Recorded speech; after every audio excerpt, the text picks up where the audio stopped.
다 함께 같이 합독하도록 하겠습니다. 요셉이 이끌려 애굽에 내려가매 바로의 신하 친위대장 애굽 사람 보디발이 그를 그리로 데려간 이스마엘 사람의 손에서 요셉을 산이라. 여호와께서 요셉과 함께 하심으로 그가 형통한 자가 되어 그의 주인 애굽 사람의 집에 있으니 그의 주인이 여호와께서 그와 함께 하심을 보며 또 여호와께서 그의 범사에 형통하게 하심을 보았더라. 요셉이 그의 주인에게 은혜를 입어 섬김에 그가 요셉을 가정 총무로 삼고 자기의 소유를 다 그의 손에 위탁하니 그가 요셉에게 자기의 집과 그의 모든 소유물을 주관하게 한 때부터 여호와께서 요셉을 위하여 그 애굽 사람의 집에 복을 내리심으로 여호와의 복이 그의 집과 밭에 있는 모든 소유에 미친지라.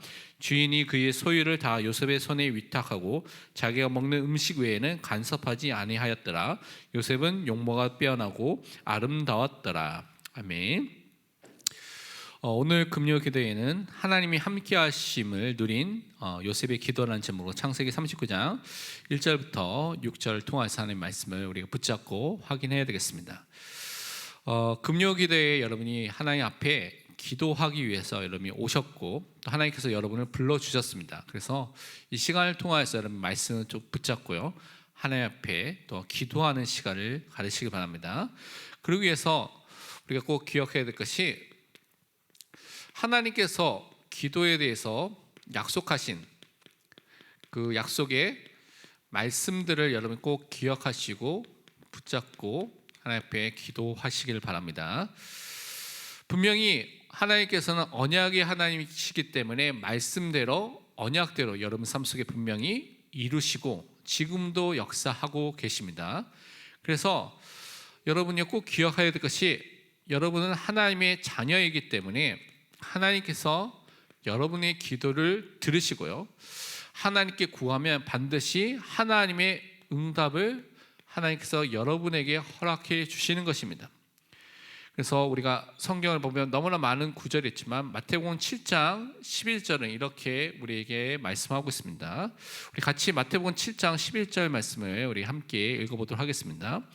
너희가 악한 자라도 좋은 것으로 자식에게 줄 알거든 하물며 하늘에 계신 너희 아버지께서 구하는 자에게 좋은 것으로 주시지 않겠느냐. 악한 사람이라도요, 좋은 것을 자식에게 주죠. 더 좋은 것을 주려고 하겠죠. 그것이 이제 부모의 마음, 아버지의 마음이라고 우리가 알고 있습니다.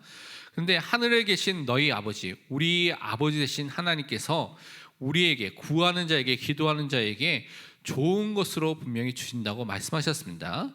우리를 제일 잘 아시는 하나님께서 우리에게 가장 필요한 것을 주시죠. 그래서 마태복음 7장 7절에서 8절은 또 이렇게 말하고 있습니다. 구하라 그리하면 너에게 주실 것이요, 찾으라 그리하면 찾아낼 것이요, 문을 두드리라 그리하면 너에게 열릴 것이니 구하는 이마다 받을 것이요, 찾는 이가 찾아낼 것이요, 두드리는 이에게 열릴 것이니라. 실제로 하나님 앞에서 여러분이 구하고요, 찾고요, 두드려서 하나님이 주시는 응답을 확인하는 그 믿음의 사람으로 우리 여러분이 반드시 서야 되겠습니다. 그러기 위해서 여러분이 하나님 자녀로서 하나님께 구하고 기도해야 되는데, 어떻게 기도해야 되냐? 성경에 보니까요, 예수 그리스도의 이름으로 기도하면 응답받는다고 분명히 말씀해 주셨습니다. 그래서 이 약속의 말씀을 우리가 또 붙잡고 기도해야 되겠습니다. 이것이 너무나 많이 있지만 우리 잘 아는 요한복음 16장 24절에는 이렇게 말씀하고 있습니다. 지금까지는 너희가 내 이름으로, 예수 이름으로 아무것도 구하지 아니하였으나 구하라 그리하면 받으리니 너희 기쁨이 충만하리라. 여러분은요, 다른 이름이 아니라 예수 이름으로 구해야 됩니다. 그냥 그 약속 붙잡고 기도하는 것이죠. 예수 그리스도의 약속 붙잡고 예수 이름으로 기도할 때 예수님께서 시행하시고 우리 마음에 하나님의 응답이 임하게 되는데, 기쁨이 충만한 하나님의 응답이 분명히 임하게 될 줄 믿습니다. 그래서 우리가 하나님께 기도해야 되는데요, 어떻게 기도했냐? 여러분의 마음을 하나님께 드리면서, 마음을 담아서 하나님께 기도하는 것입니다. 그러면 하나님께서 응답해 주시는데, 특별히 하나님의 계획과 뜻을 말씀을 통하여서 알려주시면서 여러분이 그 응답을 누리는 믿음의 사람으로 선다고 분명히 약속해 주셨습니다. 그래서 여러분이 잘 아는 예레미야서 33장 3절을 이렇게 말씀하고 있죠. 너는 내게 부르짖으라 기도하라고 말하고 있죠. 내가 내게 응답하겠고 내가 알지 못하는 크고 은밀한 일, 비밀한 일을 내게 보이리라 분명히 말씀해 주셨습니다. 하나님께 정말 우리가 간절하게 소리를 내서 마음을 담아서 기도할 때 하나님께서 분명히 응답하겠다고 분명히 약속해 주셨습니다. 그 성경에 보면 계속해서 하나님께서는 예수 이름으로 기도할 때, 하나님의 자녀가 하나님께 기도할 때, 너희가 진짜 하나님께 부르짖고 기도할 때 다 응답하겠다, 응답하겠다, 응답하겠다고 분명히 약속해 주셨습니다. 그리고 너희가 크고 은밀한 일, 하나님의 뜻과 계획을 말씀을 통하여서 보여주시고 알려주시는 것입니다. 그 은혜를 분명히 여러분이 받을 줄 믿습니다. 그래서 우리가 이 기도의 축복을 누리기 위해서 또 이 자리에 모여서 함께 모여서 기도하기 위해서 모였는데, 이렇게 특별하게 모여서 기도하는 거, 새벽 기도회나 또 특별하게 모여서 기도하는 시간도 있지만, 평상시 매일매일 삶 속에서 여러분 기도를 드리는 그 영적 시스템이 중요합니다. 그러니까 아무런 응답이 없어도, 아무런 역사가 안 일어나도 그것을 계속해서 지속하고요, 계속해서 기도할 수 있는 영적인 시스템, 영적인 은혜가 나에게, 우리에게 있어야 되는 것입니다. 그 비밀을 가졌고 응답받았던 대표적인 사람이 오늘 읽었던 요셉입니다. 그래서 오늘 요셉의 삶을 통해서 여러분이 정말 기도가 평상시에 누려지고 매일매일 삶 속에 누려지고 문제와 사건과 환경과 상관없이 누려지는 기도의 행복을 누리는 전도자로 서시기를 축원드립니다. 먼저 우리가 붙잡아야 될 것이 무엇이냐면, 이 요셉이 하나님이 주신 꿈, 하나님이 주신 언약을 붙잡은 사람으로 이 요셉이 섰다는 사실을 여러분이 꼭 먼저 기억해야 됩니다. 그러면 요셉이 원래부터 이 하나님의 꿈과 언약을 붙잡은 그런 사람이었느냐?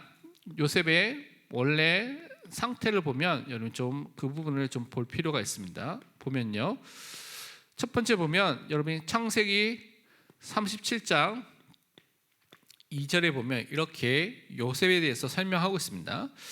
야곱의 족보는 이러하니라. 요셉이 17세의 소년으로서 그의 형들과 함께 양을 칠 때에 그의 아버지의 아내들 비라와 실바의 아들과 더불어 함께 있었더니 그가 그들의 잘못을 아버지에게 말하더다. 잘못을 말하는 사람이라고 이렇게 말하고 있죠. 그러니까 잘못된 것을 알려주는 나름대로의 기준이 있는 사람으로 이렇게 볼 수가 있는데, 또 형들이 보기에는 어떤 사람입니까? 요셉은요, 고자질쟁이입니다. 고자질쟁이로서 자기의 잘못을 말하면서 자기만 막 아버지에게 그렇게 돋보이려고 하는 그런 아들로 형들은 그렇게 생각하는 것이었죠. 그리고요, 또 요셉에 대해서 설명하기를 창세기 이어서 37장 3절에는 이렇게 또 설명을 하고 있습니다. 요셉은 노년에 얻은 아들이므로 이스라엘의 여러 아들들보다 그를 더 사랑함으로 그를 위하여 채색옷을 지었더니, 요셉이 라헬의 아들이죠. 그러니까 야곱이 너무나 사랑해서 원래 결혼하고자 했던 사람이 라헬이었습니다. 근데 그 라헬 때문에 야곱이 14년 일하고 더 6년 더 일해서 20년 동안 삼촌 라반의 집에서 일한 것을 우리가 잘 알고 있는데요. 그래서 이 요셉이 노년에 늦게 태어났기 때문에 귀한 아들이었기 때문에 이스라엘이 그 야곱이 더 사랑했다고 말하고 있죠. 그래서 채색 옷을 지었다고 말하고 있습니다. 그 색깔 있는 옷이라고 했는데, 오늘날에는 옷이 다 색깔이 있기 때문에 이렇게 귀중한 것을 모르지만, 옛날에 우리나라 100년 전에 그 여러분 영상들 보면요, 거의 우리나라도 그냥 하얀 옷을 입고 있었죠. 채색 옷이 아닌 하얀 옷을 입고 있었던 사람들이 대부분이었죠. 그러니까 색깔 있는 옷은 굉장히 고급 옷이고요, 귀족과 어떤 권세가들, 힘 있는 사람들이 입었던 옷인데, 지금부터 이거 몇천 년 전이면 더 얼마나 귀하겠습니까? 그렇죠?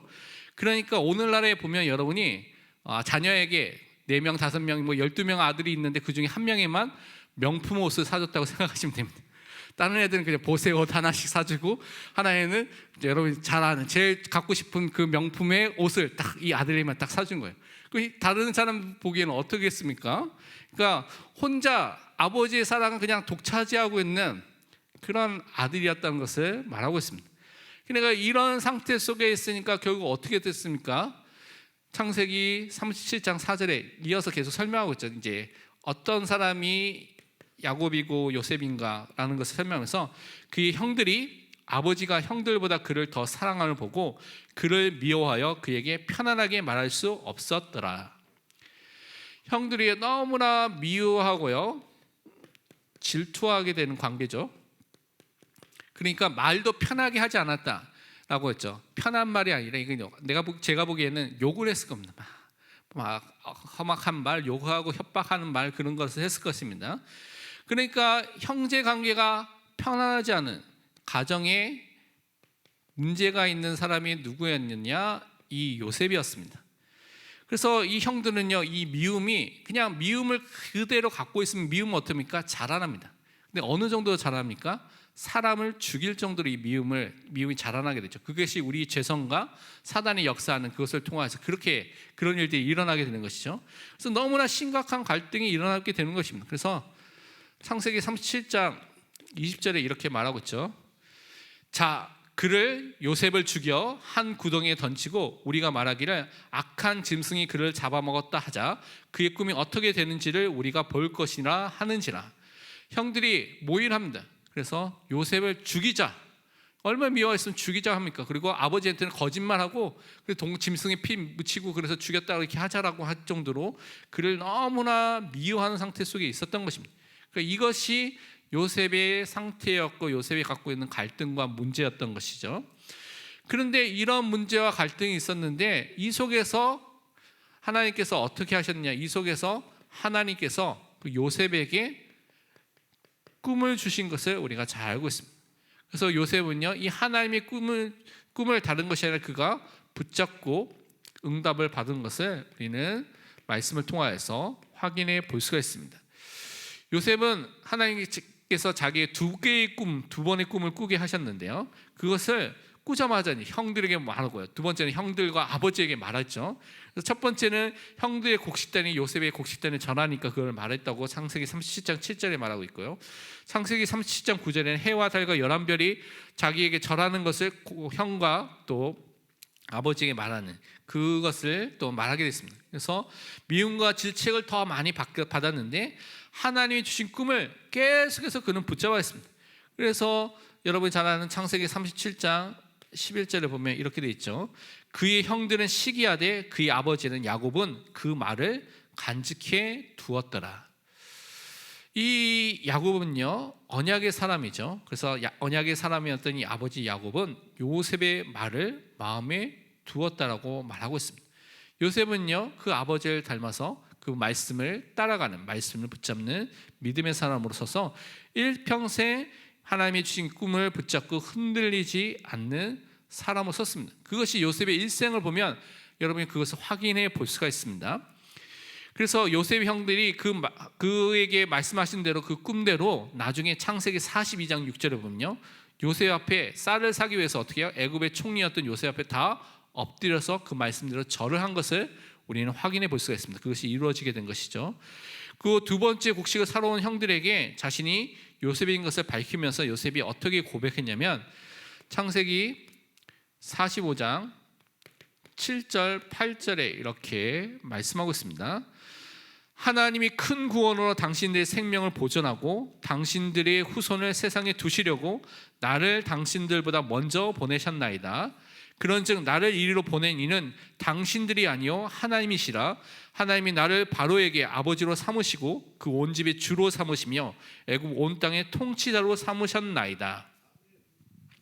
하나님께서 큰 구원을 이루기 위해서 하셨다는 거죠. 하나님이 하셨다고 고백한 것입니다.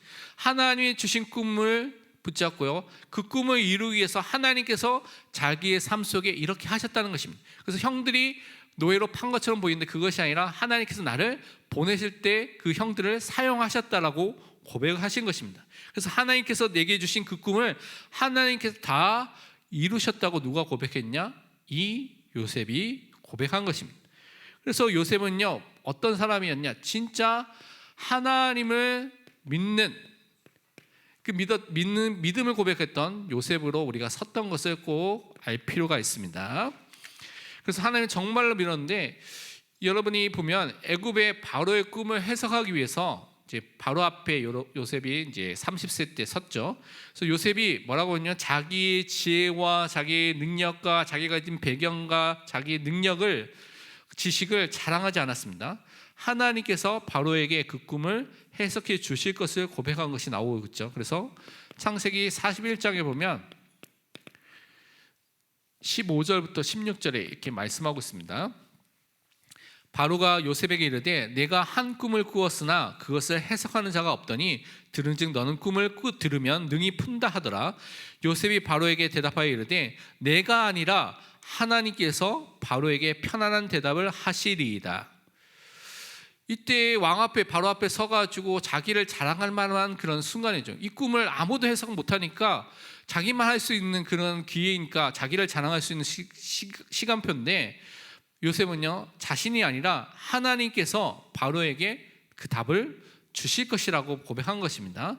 자기를 높이거나 자기를 자랑하지 않았습니다. 이게 가장 중요합니다. 이게 하나님의 사람 모든 교육자들 성도들의 자세 중에 하나가 내가 높여지는 것이 아니라 하나님이 드러나고 하나님이 하실 것이 항상 고백되어야 될 줄 믿습니다. 그래서 우리 모든 사역과 교회 일에서 우리가 아니라 하나님이 하셨다라고 고백해야 됩니다. 우리 능력이 아니라 하나님의 능력으로 되었다라고 고백해야 될 줄 믿습니다. 우리 지혜가 아니라 하나님의 지혜로 이루어졌다라고 고백하시길 바랍니다. 이렇게 고백하는 믿음의 사람으로 세워지는 것이 너무나 중요합니다. 그래서 모든 사역자들, 모든 교육자들, 모든 목회자들, 담임 목사들 다 저까지 포함해서 하나님 앞에는 아무것도 아닙니다. 하나님께서 그저 사용하는 그런 도구이고 하나님의 수단입니다. 그러니까 사람을 그래서 항상 바라보지 말고 그 사람을 통해서 역사하신 하나님, 그 말씀을 주신 하나님을 항상 바라보는 것입니다. 그래서 하나님이 드러나고요, 예수 그리스도가 높아지는 삶을 사는 것이 성도의 삶, 우리 교회의 공동체의 삶인 것을 항상 기억하시길 바랍니다. 그리고 또한 우리의 삶을 인도하시고 말씀대로 이루시는 그 하나님을 항상 인정하는 것이 너무나 중요합니다. 근데 많은 사람들이요 이 인정하지 못하고요, 하나님 믿고 하나님이 하신 일을 바라봐야 하는데 많은 사람들이 그렇지 못하고 자기가 갖고 있는 상처에, 자기가 경험한 경험에, 자기가 생각하는 생각에, 자기가 갖고 있는 사상과 다른 것, 자기 것들 막 거기에 붙잡혀서 그것대로 막 생각하고 판단하고 행동하는 경우가 많습니다. 그런데 우리는 이것이 아니라 하나님의 뜻, 하나님의 계획, 하나님의 생각대로 응답받고 인도함을 받아야 되겠습니다. 그런데 많은 사람이 아직도 자기 것, 자기가 갖고 있는 여기에 딱 사로잡힌 사람이 너무나 많죠. 만약에 여러분 생각해 보십시오. 요셉이 상처와 자기 경험과 자기 생각에만 가두쳤다면 어떻게 되겠습니까? 이 속에서 굉장한 그 사건들과 굉장히 문제들이 일어나겠죠. 아마 제가 보기에는 그 노예 생활 할 때 미리 도망을 하거나 어떻게 일이 일어났을 겁니다. 근데 그렇지 않았죠. 진짜 하나님의 생각과 뜻을 붙잡았기 때문에 그는, 여러분 보면 창세기 50장에 보면 이렇게 말하고 있습니다. 50장 19절에서 20절 보면 야곱이 죽으니까요, 그 형들이, 아버지가 살아있을 때 그나마 요셉이 아버지 때문에 우리를 다 봐줬는데 이제 아버지가 죽으니까 이제 드디어 복수를 시작할 것 같아서 너무나 두려워가지고 제발 살려달라, 도와달라고 막 이렇게 빌었죠. 그랬을 때 창세기 50장 19절 20절에 요셉이 그들에게, 그 형들에게 이르되 두려워하지 마소서. 그들이 떨었으니까, 진짜 떨었으니까 이렇게 말하겠죠. 두려워하지 마소서. 내가 하나님을 대신하리이까. 당신들은 나를 해하려 하였으나 하나님은 그것을 선으로 바꾸사 오늘과 같이 많은 백성의 생명을 구원하게 하시려 하셨나니. 분명히 이렇게 말하고 있습니다. 진짜 하나님이 하셨다는 것을 믿으니까 그 형들에 대해서 이제는 아버지가 없으니까 마음대로 할 수 있는 기회가 생겼음에도 불구하고 하나님이 하셨기 때문에, 하나님이 정말 믿었기 때문에 아무런 그런 일도 하지 않고 그 형들과 함께 살았던 것을 우리가 볼 수가 있습니다. 그래서 요셉이 이렇게 하나님의 언약을 붙잡고 인도함을 받았구나라는 것을 우리는 확인해 볼 수가 있습니다. 그러면서 우리는요, 요셉이 그렇다면 가졌던, 평상시에 누렸던 요셉의 기도를 좀 보고요, 우리가 그 기도를 회복하는, 그 기도 속에 들어가는 믿음의 사람으로 서야 되겠습니다.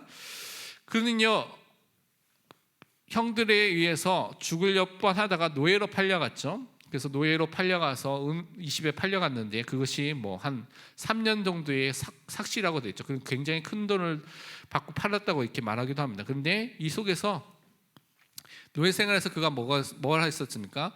하나님께서 요셉과 함께 하심을 기도를 통하여서 현장에서 누린 것을 볼 수가 있습니다. 얼마나 여러분 여러 가지 감정이 들고요, 여러 가지 생각이 들고 여러 가지 그것들이 그 안에 있었겠습니까? 여러분이 만약에 사랑하는 형제들이 또 여러분의 가족들이 여러분을 팔았다고 생각하시 바랍니다. 그러면 어떻게 되겠습니까? 얼마나 많은 복잡한 미묘한 그런 생각들이 들겠습니까? 그런데 요셉은요, 그 감정과 그 생각과 그 상태에 머물고 거기에 붙잡혀 있지 않았습니다.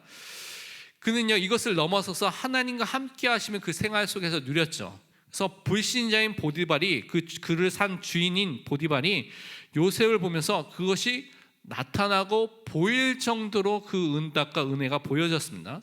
그래서 바쁜 노예 생활 속에서 하나님의 언약 붙잡고요, 하나님과 함께하는, 하나님 바라보는, 기도하는 믿음의 사람으로 섰다고 말하고 있죠. 그래서 창세기 오늘 읽었던 39장 2절 3절에 보면 이렇게 말씀하고 있습니다. 여호와께서 요셉과 함께 하심으로 그가 형통한 자가 되어 그의 주인 애굽 사람의 집에 있으니 그의 주인이 여호와께서 그와 함께 하심을 보며 또 여호와께서 그의 범사에 형통하심을 보았더라. 진짜 우리는요, 사실은 사람과 환경과 상황, 눈에 보이는 것을 막 쫓아가고요, 거기에 붙잡히고요, 그것을 따라갈 때가 너무나 많은데 그것이 아니라 하나님만 항상 바라보시길 바랍니다. 하나님과 함께 하심을 여러분의 현장 속에서 항상 누리시길 바랍니다. 이 요셉은요, 또 어떤 평상시에 기도를 누렸냐면 보디발의 아내가 유혹을 했죠. 그 유혹 앞에서 흔들리지 않았습니다. 그는 왜냐하면 그는 하나님 앞에 서 있는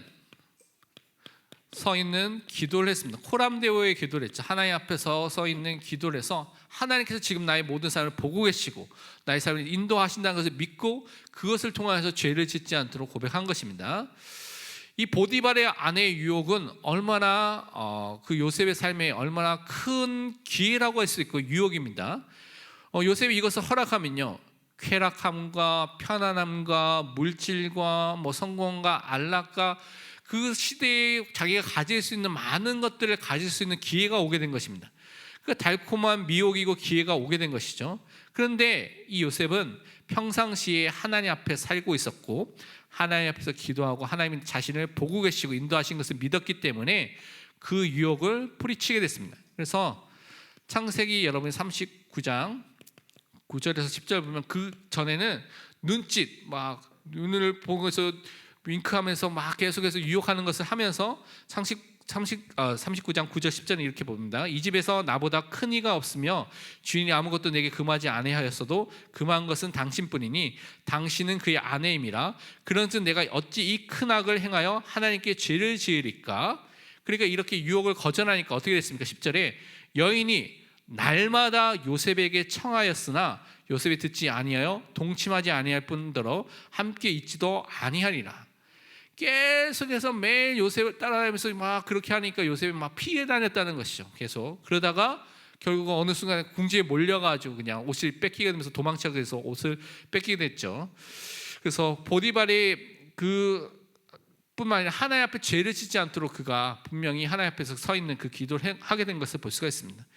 그런데 누명을 쓰고 아까 전에 말했던 그 옷 때문에 누명을 쓰고 감옥에 가게 됐죠. 사실은 그 당시에 그런 일이 일어났으면, 노예가 그런 일을 했으면 보통 죽는 것이 정상적인 상태입니다. 그런데 감옥에 갔다는 것은 어느 정도 화는 났지만, 분노했지만 화는 냈지만 이제 어느 정도 요셉의 상황을 보고 또 누명을 쓰면서 감옥에 가게 된 것이죠. 이 감옥에 가서도 하나님이 함께 하심을 또한 누렸다고 우리가 잘 알고 있습니다. 그것이 또한 기록되어 있죠. 여러분, 억울한 누명을 쓰면 어떻게 되겠습니까? 여기 사람들 중에 억울한 일 당하면 절대 못 견디는 분들이 있죠. 여러분, 그런 가슴을 치고 막 사람들에게 항의를 하고 막 자기 것을 올바르게 고치기 위해서 막 하고 막 그렇게 하는 사람들 많이 있지 않습니까? 이 억울한 누명을 쓰고 감옥에 들어간 요셉이 그 누명과 그 상처와 원망과 불평과 때로는 나에게 왜 이런 일이 연속해서 일어나지? 팔려가고 죽을 뻔하고 팔려가고 노예 생활하고 열심히 성공하는 것처럼 보였는데 또 누명을 쓰고 감옥 가게 되니까 왜 하나님께서 나에게 이런 일이 계속 일어나지? 하면서 낙심하거나 좌절하는 사람도 많이 있습니다. 그런데 요셉은 거기에 빠져 있지 않았습니다. 그러니까 많은 사람은 상황에, 자기 감정에, 자기 생각에 빠져서 거기에 헤어나지 못하는 사람들이 많이 있는데 요셉은 거기서 벗어났다는 것이죠. 왜냐? 아까 전에 말했던 것처럼 하나님을 정말 믿었기 때문에, 하나님의 언약과 꿈을 가지고 하나님께서 자기를 인도하시는 것을 진짜 믿었기 때문에 그가 그 속에서 흔들리지 않았다는 것입니다. 그래서 감옥의 현장에서도 노예 생활 똑같이 하나님과 함께하는 비밀을 누렸습니다. 그래서 창세기 39장에 보면 그것을 이렇게 표현하고 있습니다. 21절, 23절에 이렇게 말씀하고 있습니다. 여호와께서 요셉과 함께 하시고 그에게 인자를 더하사 간수장에게 은혜를 받게 하시매, 23절에 간수장은 그의 손에 맡긴 것은 무엇인지 살펴보지 아니하였으니 이는 여호와께서 요셉과 함께 하심이라. 여호와께서 그의 범사에 형통하게 하셨더라. 요셉은요, 노예 생활에도 하나님께서 함께 하시고 형통한 자가 됐고요, 감옥에 가서도 하나님께서 함께 하시고 형통한 자가 됐습니다. 그러니까 그가 상황이 바뀌고 환경이 바뀌더라도 동일했다는 것이죠.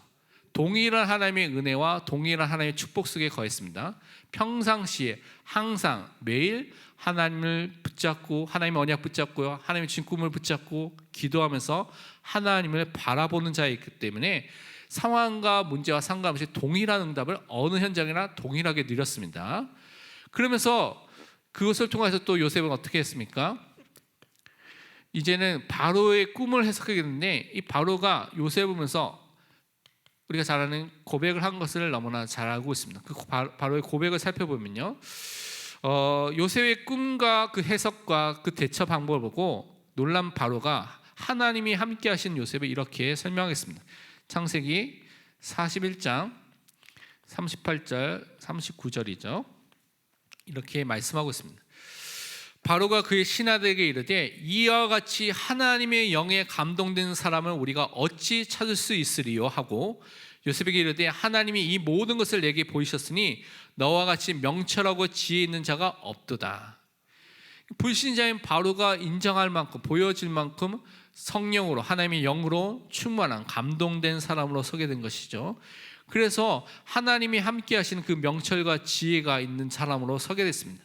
그래서 요셉은 어릴 때도 똑같고요, 그러니까 죽을 때까지 노년에 이르기도 똑같았고, 아버지 밑에 있을 때도 또 노예 생활, 감옥 생활, 그리고 바로 앞에 서서 이제 총리가 되었을 때도 동일하게 평상시에 하나님과 함께하는 비밀을, 그 언약 속에 기도하는 그 비밀 속에 들어가서 형통한 자로서의 그 기도의 비밀을 가진 믿음의 사람으로 섰습니다.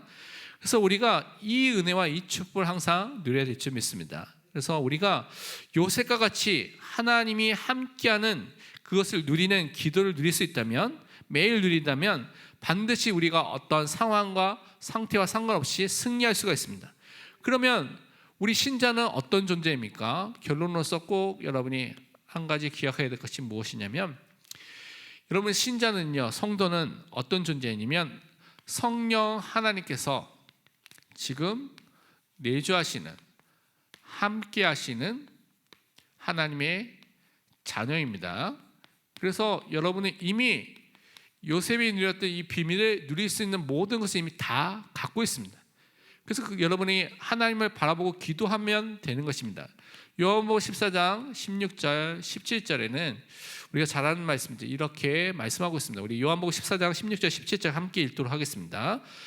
내가 아버지께 구하겠으니 그가 또 다른 보혜사를 너에게 주사 영원토록 너희와 함께 있게 하리니 그는 진리의 영이라 세상은 능히 그를 받지 못하나니 이는 그를 보지도 못하고 알지도 못함이라. 그러나 너희는 그를 아나니 그는 너희와 함께 거하심이요 또 너희 속에 계시겠습니다. 아멘. 또 다른 보혜사, 성령 하나님께서, 예수님께서 하나님께 기도한, 성부 하나님께 기도함을 통하여서 우리에게 보내주시는데요, 우리와 영원토록 함께 하신다고 말하고 있죠. 우리 속에 영원토록 함께 하시는 그 은혜를 주시는 것입니다. 그래서 여러분이 지금 여러분이 기도하면 하나님의 말씀을 통하여서 깨닫게 되시는, 또 가르쳐 주시는 역사를 통하여 성령의 인도와 성령의 역사와 그것이 지속되는, 그것을 통하여서 넘쳐나는 성령의 충만이라는 그 응답 속으로 들어가게 되는 것입니다. 이 모든 것이 이미 이 성령이 내 주 속에 주어져 있기 때문에 여러분이 조금만 하나님을 바라보고 기도하면 그 응답이 분명히 임하게 될 줄 믿습니다. 그래서 여러분이 진짜 요셉과 같이 평상시에 성령의 인도와 성령의 역사와 성령의 충만 속에 들어가서 모든 현장을 살리는 믿음의 사람으로 서시기를 축원드립니다. 우리 함께 기도하도록 하겠습니다.